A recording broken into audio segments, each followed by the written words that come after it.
After 2 years of waiting, we finally have a brand new trailer and news about From Software's upcoming game, Elden Ring. Based on what we've seen from the newest trailer and a number of recent interviews with game director Hidetaka Miyazaki, we now have a wealth of information to digest. With that being said, what do we know about Elden Ring so far? Let's start with the basics. Elden Ring is the newest game by developer From Software, the same makers of Dark Souls, Bloodborne, Sekiro, and more. From Software collaborated with George R.R. Martin, the author of A Song of Ice and Fire, or as many people know it, the Game of Thrones series, to build the world. The game is set in the Lands Between, which is a sprawling open world. Gameplay will feature travel and battle on horseback. The release date is January 2022 for next and current gen systems, as well as PC. And most importantly, there will be potboys. Both the 2019 and 2021 trailers reveal that the Elden Ring is shattered. But what exactly is the Elden Ring? The original teaser shows a ring splintering to pieces, but whether it's a type of ring you can wear or something more abstract like a tectonic plate that exists deep within the world is unknown. The most recent trailer reveals that the ring is very likely to be worn. The game takes place in the Lands Between, a name coined by George R.R. Martin. The name evokes feelings of not quite belonging, or of a place you're just passing through and not staying. In a recent interview with IGN, game director Hidetaka Miyazaki said, "There's a lot of elements of exile and return, and the Lands Between is supposed to invoke this feeling of something that's very mysterious and very ethereal." The newest trailer speaks of the Tarnished, a concept that feels similar to the undead curse of Dark Souls. In order to understand what it means to be tarnished, it's important to learn about the concept of grace, which was discussed in the 2021 trailer. The Tarnished will soon return, guided by grace, once lost. The concepts of grace and the Tarnished go hand in hand. According to Miyazaki, the Lands Between are blessed by the presence of the Elden Ring and by the Erd Tree, which symbolizes its presence. And this has given grace or blessing to the people throughout the land, great and small. What this represented in them is this sort of golden light, or this golden aura, that's specifically shown in their eyes. And this symbolizes the blessing or the grace of the Erd Tree. However, after a time, there were some individuals who lost this grace, and the light faded from their eyes. And these are what are known as the Tarnished. So the Tarnished, you would call them tarnished individuals who have lost grace. The newest trailer reveals the Erd Tree, reaching out with twisting branches and bathed in golden light. The Erd Tree is reminiscent of Yggdrasil, the world tree from Norse mythology.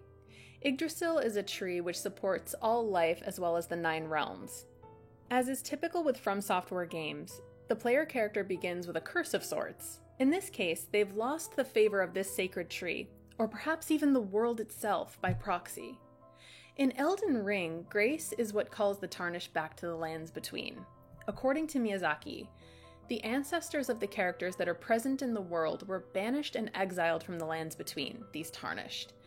Then, a long time after that, the Elden Ring was shattered in a historical event.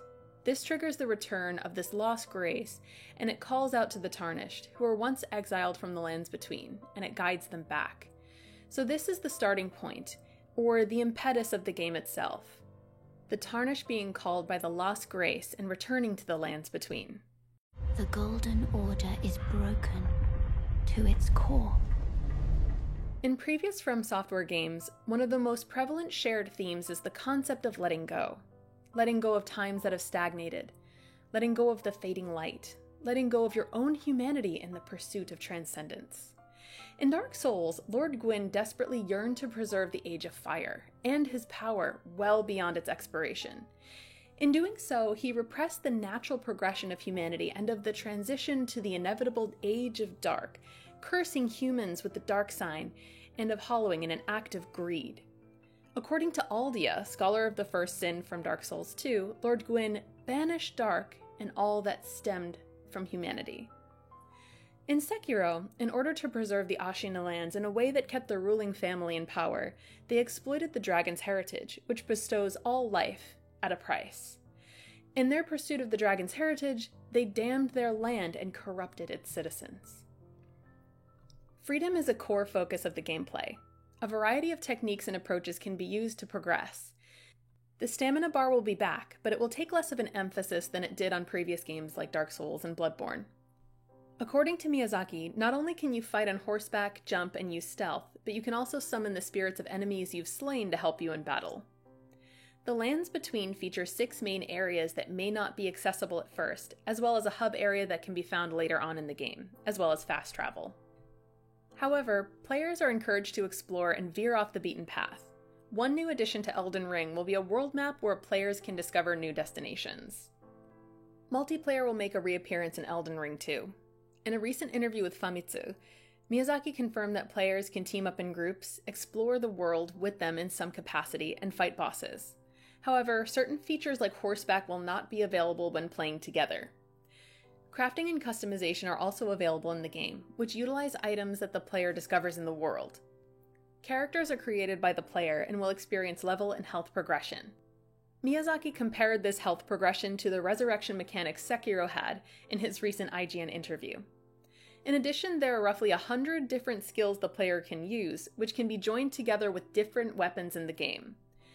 This amount of customization is especially exciting after being limited by a single weapon type and fighting style in the latest game, Sekiro: Shadows Die Twice. You're free to build your character with different weapons and equipment, Miyazaki said. You're free to learn magic as well, so if you throw all those things in, we think the build customization is going to be even richer and now even more varied than before. The character and enemy design are not only fascinating, but they reveal what appear to be important themes in the game. Prosthesis, or what appears to be the exchange of body parts in the footage that we've seen, is a striking motif. In 2019, we saw an elderly man install a massive forearm and the Valkyrie boss attach a brass arm to herself.